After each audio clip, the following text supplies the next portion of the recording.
네, 사순절이 시작되었습니다. 오늘은 사순절 첫 주입니다. 저는 이제 매년 이 시기가 참 기대돼요. 어떻게 보면 1년 중에서 가장 물론 예배에 항상 성실히 열심히 준비해야 되는 것들은 맞으나 가장 제가 공을 많이 들이는 시기가 바로 이 사순절 이 시기입니다. 물론 항상 말씀을 통해서 우리는 성경을 통해서 예수 그리스도의 부활과 십자가의 은혜를 우리가 나눠야 되고 전해야 하지만 이 사순절은 더욱더 집중해서 전하기 때문인 것이죠. 나를 위해 죽으신 예수 그리스도를 떠올리며 그리고 그 십자가의 은혜를 바라볼 때 이 제 마음이 가슴이 참 뜨거워지는 것입니다. 그러니 공을 더 드릴 수밖에 없고요. 물론 그렇다 예배를 공을 안 드린다는 건 아닙니다. 네, 그러나 이때만큼은 제가 더 뭔가 마음에 다 불이 지펴지는 또 뭐 사순절 이 40일 기간 동안 좀 뭔가 더 작정해야 될 것 같은 그런 것들이 저를 더 뜨겁게 만든다는 것이죠. 우리를 사랑해서 태초부터 계획하셨고요. 예수 그리스도를 이 땅에 보내시기로 한 그 하나님의 계획, 이 땅에 오셔서 십자가에 달려 죽으시고 죽기까지 사랑하신 그 예수님의 사랑, 부활하셔서 진정으로 인간으로 오셨던 하나님이심을 증명하는 이 하나님의 아들임의 증거, 또 이것을 믿음으로 우리가 천국의 길을 소망할 수 있는 이 모든 것을 바라보시는 이것들 집중적으로 나누는 이 사순절이 참 가슴이 뜨거워지는 우리의 신앙을 다시 한번 불을 지피기 참 좋은 이 절기라는 것이죠. 그러니까 우리 그리스도의 예수 그리스도 기독교에서 예수 그리스도 빼면 뭐가 있겠습니까? 많은 분들이 착각을 하는데 그 기독교에 예수 그리스도가 없으면 그것은 아무것도 없는 것입니다. 예수님은 안 믿는데 교회는 다닌대요. 예수님이 누군지는 모르겠으나 교회는 다니고 나 기독교인이라고 하시는 분들이 있는데 죄송하지만 예수 그리스도 없이는, 예수 그리스도를 믿는 믿음 없이는 그 아무것도 없는 것입니다. 우리 로마서 5장 8절 함께 한번 읽어보겠습니다. 시작. 우리가 아직 죄인 되었을 때 그리스도께서 우리를 위하여 죽으심으로 하나님께서 우리에 대한 자기의 사랑을 확증하셨느니라. 그러니까 하나님이 예수 그리스도 통해 보여주셨고 확정하셨습니다. 즉 그러니 예수 그리스도 없이는 기독교는 없는 것입니다. 사실 이게 하나님을 믿는 것을 종교 안에 가두는 것은 참 자존심 상하는 일이기도 합니다. 우리 하나님은 살아계신데 어찌 살아있지 않는 신들을 믿는 다른 종교들과 우리 기독교가 같은 종교라고 이야기할 수 있겠습니까? 그러나 표현할 바가 종교라고밖에 없는 것이죠. 그러니 기독교라고 하는 것인데 이 그리스도 없이는 성경은 없다는 것이에요. 그러니 우리가 예수 그리스도를 믿지 아니하고 예수 그리스도를 우리가 붙들지 않고 하는 기도는 무용지물입니다. 그냥 허공에하는 기도와 다를 바가 없는 것입니다. 그 어떠한 예배도 행위도 부질 없는 것입니다. 뭐 행위로서 의미가 있겠죠. 나의 만족이 되거나 그럴 수는 있겠으나 우리가 진정으로 예수 그리스도 없이는 우리의 신앙, 하나님의 나라 그 어떤 것도 관계가 없다는 것이죠. 그러므로 예수 그리스도는 전부입니다. 우리의 전부가 되게 굉장히 중요한 것이에요. 그렇기 때문에 이 사순절을 드리는 것이에요. 이 매년 사순절을 반복하는 것입니다. 이 사순절을 반복하는 이유는 딱 두 가지예요. 첫 번째는 가장 중요하기 때문에 가장 중요한 이 매년 새기는 것입니다. 우리 안에 계속 새겨야 돼요. 또 한 가지 이유는 또 두 번째 이유는 뭐냐? 그만큼 우리가 자주 잊어버립니다. 머리로 잊진 않았어요. 그러나 가슴으로 우리의 삶에서 예수 그리스도가 잊혀질 때가 굉장히 많다는 것이죠. 너무도 중요한 거 압니다. 십자가에 부활하신 거 모르는 사람 없을 것입니다. 여기서 예배 드리시는데 그렇죠? 예수님의 십자가 모르는 사람은 없을 거예요. 그러나 그 십자가의 은혜가 그 부활의 감격이 우리 가슴 속에 우리의 신앙 속에 우리의 삶 속에 잊혀질 때가 굉장히 많다는 것이죠. 그러니까 이 사순절은 뭐냐? 머리로 알고 있었던 이 십자가, 머리로 알고 있었던 예수 그리스도의 그 보혈의 은혜를 다시 한번 가슴으로 내 삶으로 불을 지피는 시기가 바로 사순절입니다. 우리가 다시 십자가를 바라보며 예수 그리스도를 바라볼 때가 바로 이 사순절의 기간이라는 것이죠. 그래서 사랑하는 성도 여러분, 사순절 기간에 저와 여러분 모두가 다시 한번 예수 그리스도를 바라볼 수 있길 원합니다. 날마다 붙들고 날마다 바라보면서 우리가 보는 것이에요. 6주 동안 이제 그래서 우리가 그전까지는 출애굽기 말씀을 나눴지만 다시 이제 물론 여기저기서도 다 예수님의 흔적들이 남아 있지만 그럼에도 우리 사복음서를 기준으로 다시 한번 예수님의 생애, 예수님의 행적들을 바라보려고 합니다. 그러면 그 안에서 분명 우리가 놓치는 것들이 있을 것이고 다시 기억해야 될 것이 있고 분명히 회복해야 될 그것들이 있을 것인데요. 분명히 그것들을 충분히 누리시고 잘 채우시길 바랍니다. 왜요? 예수 그리스도는 하나님께서 우리에게 주신 가장 큰 축복이자 가장 큰 은혜이자 우리의 전부이기 때문입니다. 그래서 예수 그리스도를 붙잡고 사순절을 승리하는 저와 여러분 되시기를 바라겠습니다. 그래서 오늘 우리가 읽은 본문은요, 예수 그리스도의 나심을 설명합니다. 함께 읽어보겠습니다. 시작. 예수 그리스도의 나심은 이러하니라. 18절입니다. 그의 어머니 마리아가 요셉과 약혼하고 동거하기 전에 성령으로 잉태된 것이 나타났더니, 제가 이제 엊그제 출산했습니다. 그러니까 제가 출산한 거는 아니고요. 제 아내가 엊그제 출산했습니다. 그러니까 아기가 태어나기까지, 생기기까지 한 생명이 나고 이 보니까 참 신비롭고 기적적인 일들이었습니다.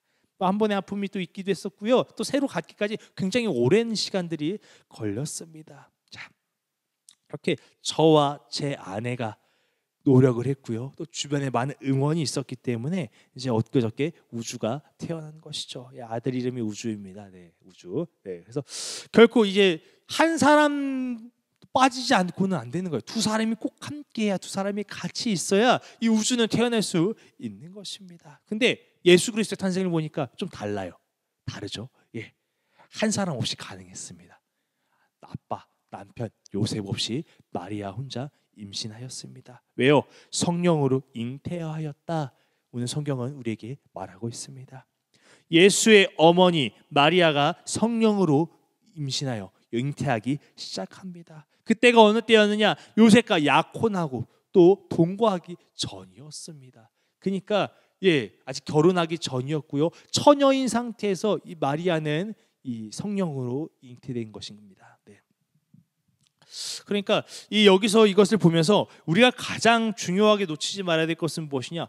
왜 성령으로 잉태되었는가입니다. 성령으로. 분명 그냥 태어날 수도 있습니다. 성경의 인물들을 보면요, 그냥 태어났어요. 모세를 보면 이렇게 갈대상자 엮어서 특별하게 좀 스페셜한 이런 이벤트들도 있었겠지만 그냥 엄마, 아빠 밑에서 자랐단 말이죠. 그렇죠? 다른 것은 없었어요. 근데 이 예수 그리스도는 다르게 자랐다는 것이죠. 다르게 태어났습니다. 왜 그러느냐? 여러분, 성경에서 나온 인물들과 예수님은 비교할 수 없기 때문입니다.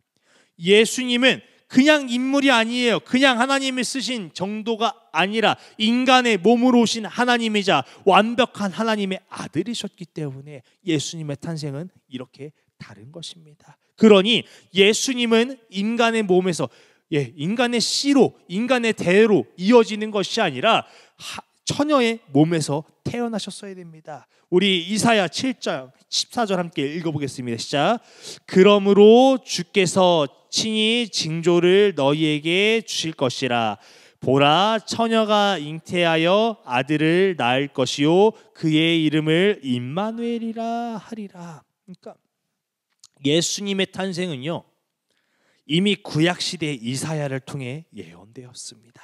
하나님은 이 이사야를 통해서 예수님이 오실 것을 이미 말씀하셨어요. 말씀하셨고 또 이 예언대로 이루셨습니다. 처녀의 몸에서, 물론 마리아 이름이 적혀있지는 않았으나 처녀의 몸에서 잉태될 것이다.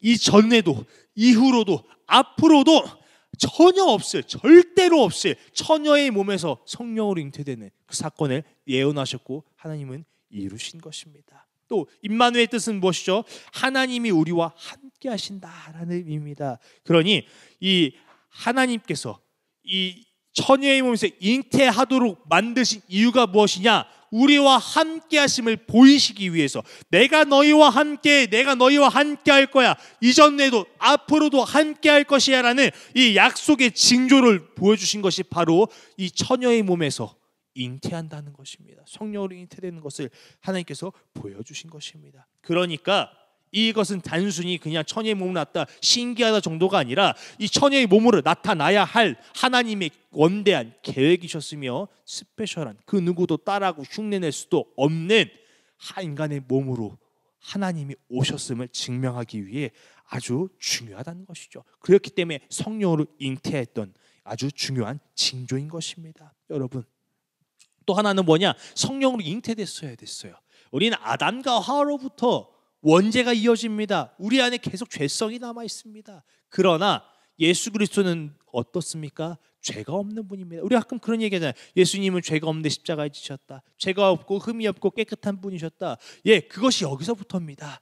예수님은 죄가 없는 거룩한 분이었습니다. 죄가 있으면 본인 죄가 본인이 치러야 되지 않습니까? 근데 예수님이 대신 그 죄를 지기 위해서는 죄가 없으신 깨끗한 거룩한 분이셔야 했습니다. 그렇기 때문에 그러므로 예수님은 성령으로 인간의 씨로 잉태된 것이 아니라 성령으로 말미암아 잉태된 것입니다. 그래서 이 단순한 인간이 아닌 인간에 오신 하나님이심을 증명하였습니다.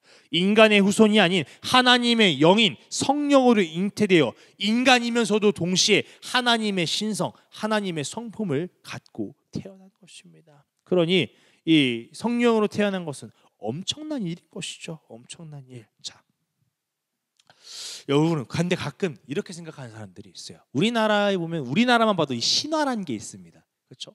고구려의 시조가 누구죠? 주몽입니다. 네, 고구려의 시조 주몽이에요. 또 이 신라의 첫 번째 왕 박혁거세. 예, 이 둘의 공통점이 뭐냐면 알을 깨고 나왔다는 것이죠. 예, 그렇게 믿어집니다. 믿거나 말거나. 근데 그런 이 신화들이 있어요. 특별하게 스페셜하게 그들을 높이고 기리기 위해서 만든 이야기입니다. 근데 착각하지 말아야 될 것은 이 사람들이 높이기 위해 만들어낸 믿거나 말거나 이 이야기와 예수 그리스도가 성령으로 나셨다는 그 사실과 비교할 수가 없다는 것입니다. 그런 동급의 문제가 아니라는 거예요. 이것은 예수 그리스도가 성령으로 잉태하신 것은 하나님이 하신 사실이자 분명한 팩트이자 하나님의 위대한 일이라는 것입니다. 그래서 우리가 예수 그리스도를 성령으로 잉태하셨음을 먼저 믿으시길 바랍니다. 사순절의 시작은 이것입니다. 예수 그리스도가 하나님의 아들이심을, 인간의 몸으로 오신 하나님, 참 하나님이심을 인정하는 것이 바로 사순절의 시작입니다. 우리의 믿음의 고백은, 우리의 예배는 이것으로부터 시작되어야 됩니다. 이것을 믿지 않고는 그 성경 속에서 어떤 것도 이루어질 수 없는 것입니다. 아무리 좋은 구절이고 유익해 보이더라도 내가 예수 그리스도를 믿지 않는다면, 그냥 예수님이 그냥 뭐 세상에서 말하는 몇 대 성인 그런 정도를 여긴다면 우리 안에 말씀이 역사할 수 없는 것입니다. 하나님의 능력과 하나님의 위대한 것을 우리가 간절히 구한다면 가장 먼저 인정해야 될 것은 하나님이 보내신 예수 그리스도를 믿는 것입니다. 여러분, 또 이 19절을 보면 이렇게 얘기합니다. 이런 일이 일어나요. 이거 보겠습니다. 그의 남편 요셉은 의로운 사람이라 그를 드러내지 아니하고 가만히 끊고자 하여. 그러니까 우리 주변에도 그렇죠. 여전히 예수 그리스도가 믿어지지 않는 사람이 있죠. 야, 남자와 여자가 만나서 태어나는 거지 무슨 그런 게 있어? 예수님 그래 특별한 거 알겠어. 능력 있는 건 알겠는데 그래도 이건 과학적으로 말이 안 되잖아. 야, 다 똑같아. 고구려 신라처럼 주몽처럼 박혁거세처럼 또 누구 인물처럼 다 이것도 예수님도 포장한 거야. 그렇게 여전히 못 믿는 사람들이 있습니다. 예, 그러니까 이 부처와 공자와 맹자 같은 성인 같은 동급으로 취급하기도 해요. 예, 그런 분들이 충분히 있을 수 있습니다. 왜? 여기 보니까 요셉도 못 믿거든요.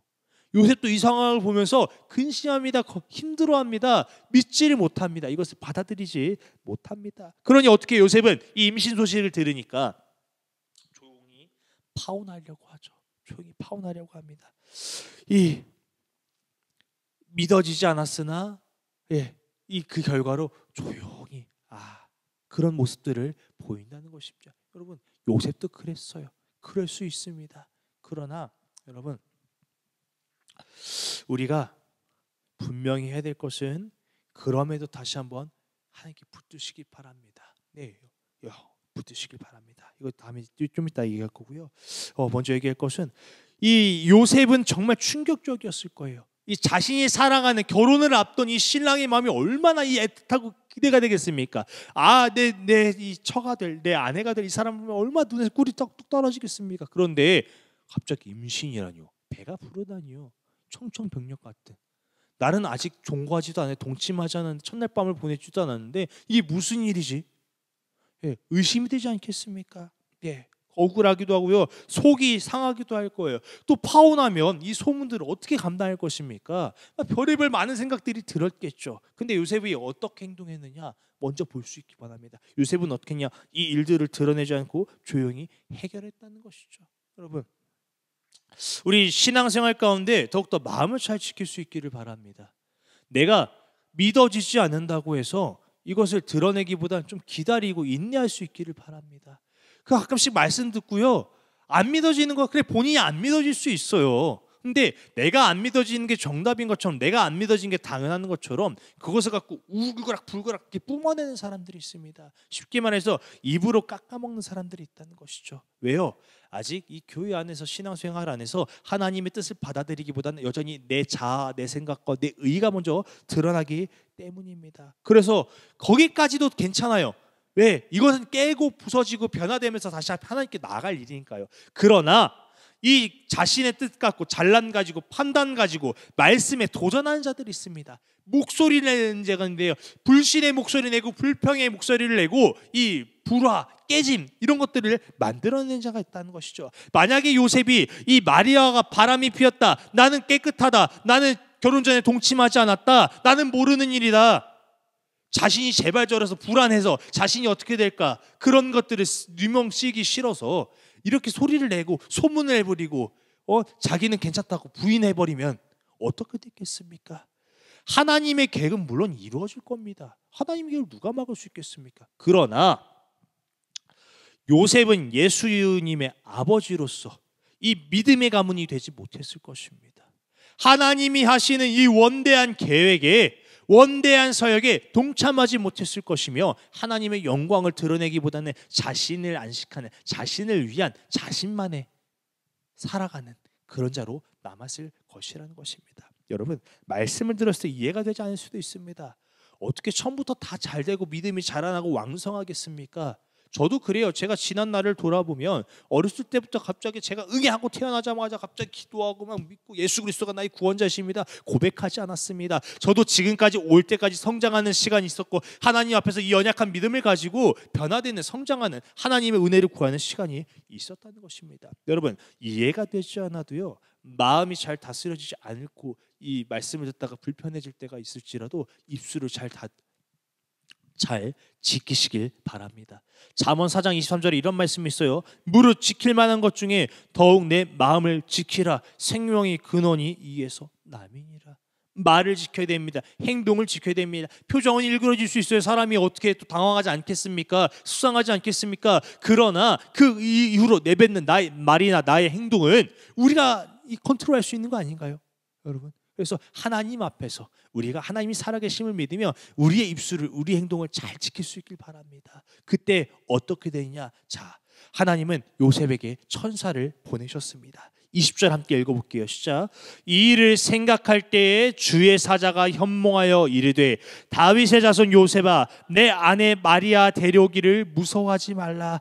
그에게 잉태된 자는 성령으로 된 것이라.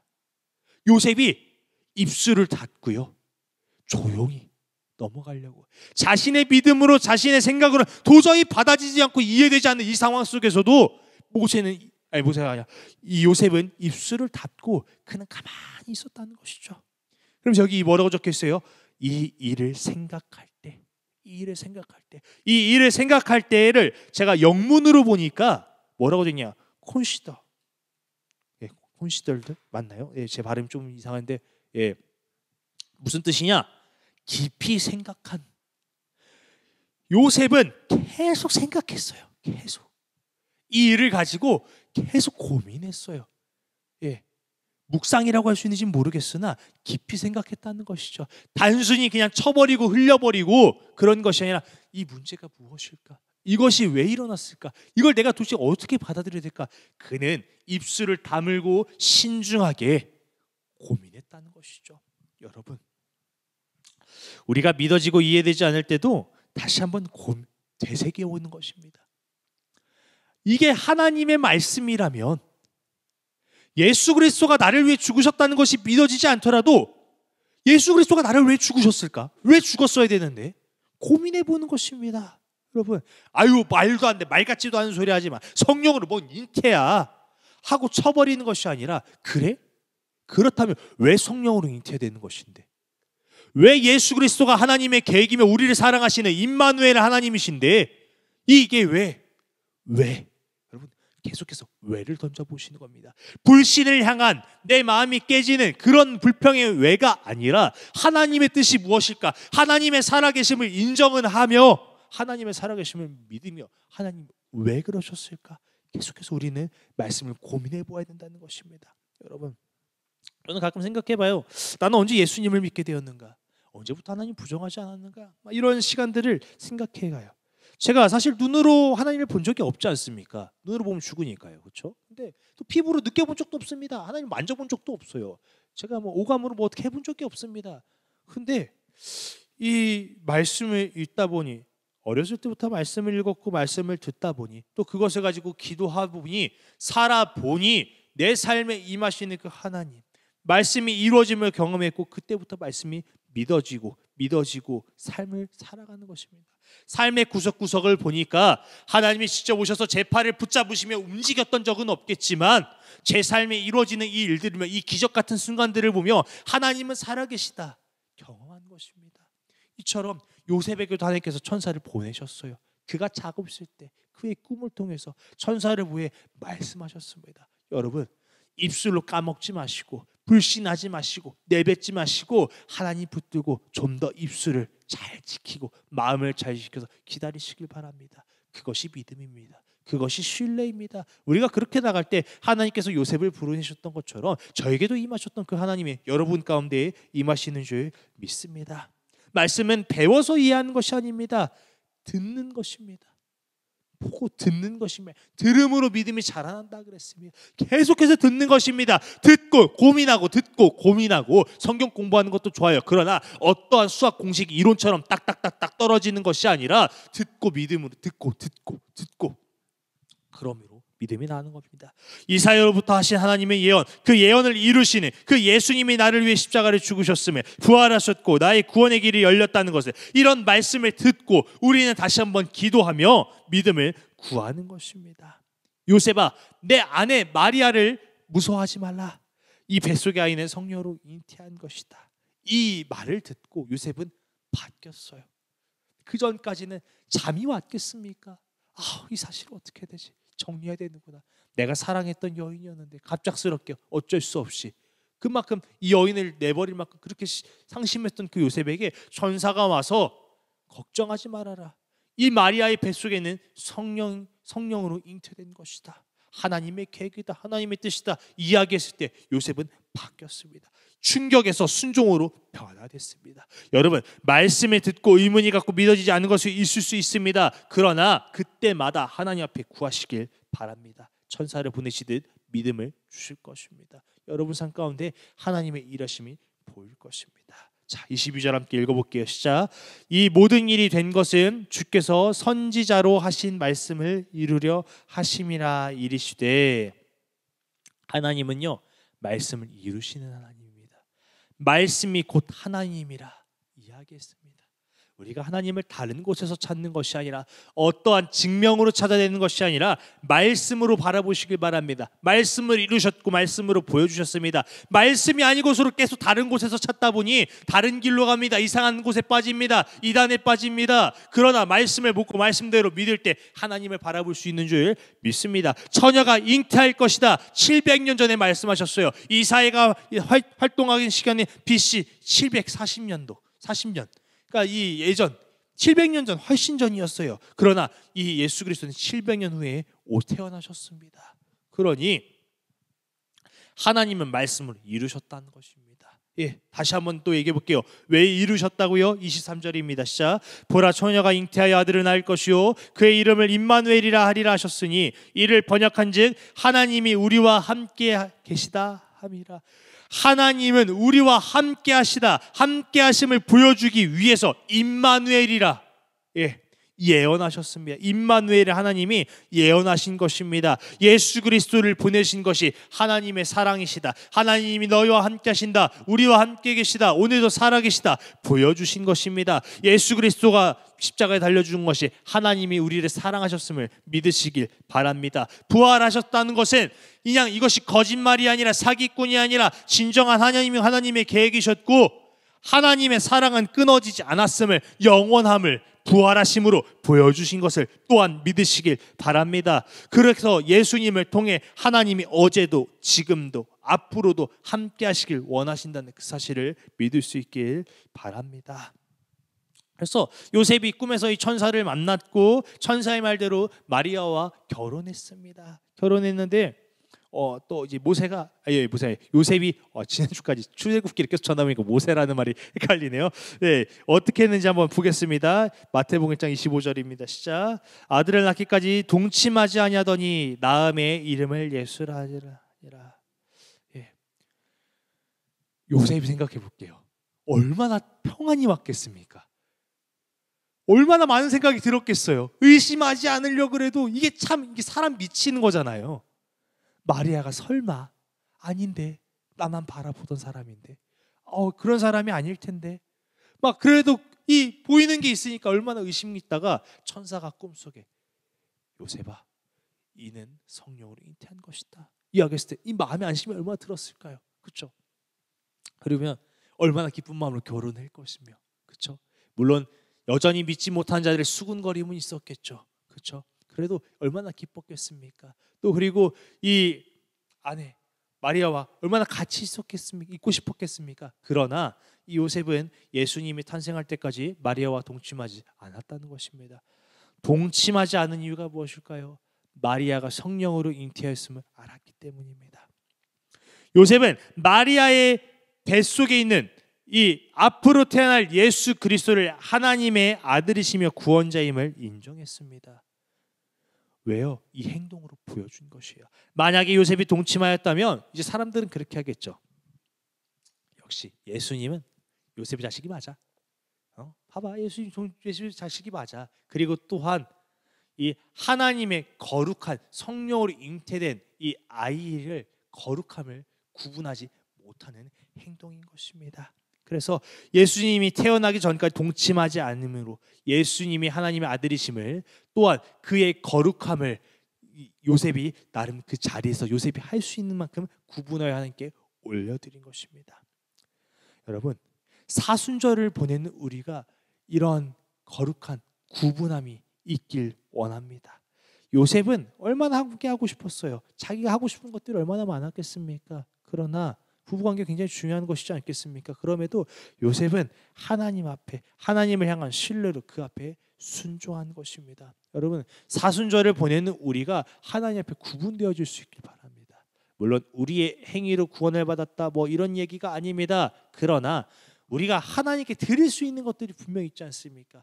내 삶에 하나님 앞에 구분할 수 있는 것 있지 않습니까? 물론 항상 날마다 하나님 앞에 구분해야 되고 거룩한 삶을 살아야 되는 건 맞으나 다시 한번 우리가 결단할 수 있지 않겠습니까? 작년에 결단했던 것들, 이전에 결단했던 것들을 지키지 못하였다면 다시 한번 하나님 앞에 내가 결단해 구분하여 올려드릴 수 있지 않겠습니까? 사순절에 임하는 자세는 그러한 것입니다. 예. 하나님 앞에 순종하는 것, 하나님을 바라보는 것입니다. 여러분, 그래서 이제 말씀을 마치려고 해요. 사순절의 시작은 예수님을 진정으로 믿는 것입니다. 예수 그리스도가 나를 위해 죽으셨으며 나를 위해 오셨으며 이 모든 것이 하나님의 계획임을, 예수님이 단순히 성인이 아니라 참 하나님이시면서도 동시에 참 인간이었음을, 그것을 믿는 것이 사순절의 시작인 것입니다. 나를 위해 오신 예수님, 이 땅에 오셔서 나를 얼마나 사랑하셨는지 그 하나님이 보여주신 확증을 믿는 것이 사순절의 시작입니다. 우리는 예수 그리스도의 피로 말미암아 죄사함을 얻었고 구원을 얻었습니다. 영생의 길을 열렸습니다. 그러므로 예수님은 우리의 구원자이시며 천국의 길로 인도하시는 분입니다. 이 사실을 믿지 않고는 사순절을 시작할 수 없습니다.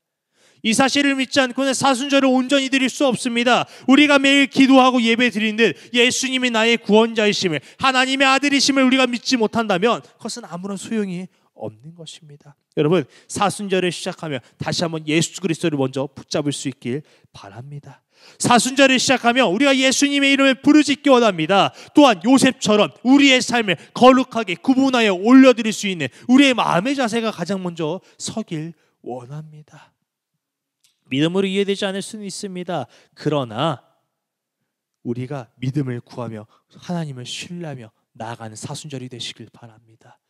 천사를 보내셨듯이 하나님께서 우리에게 믿음을 주실 것입니다. 하나님의 일들이, 하나님의 계획이 우리의 삶에 이루어질 것입니다. 그러므로 요셉처럼 순종하는, 요셉처럼 하나님의 명문의 가문에 일어서는 우리 모두가 될 수 있기를 축복합니다.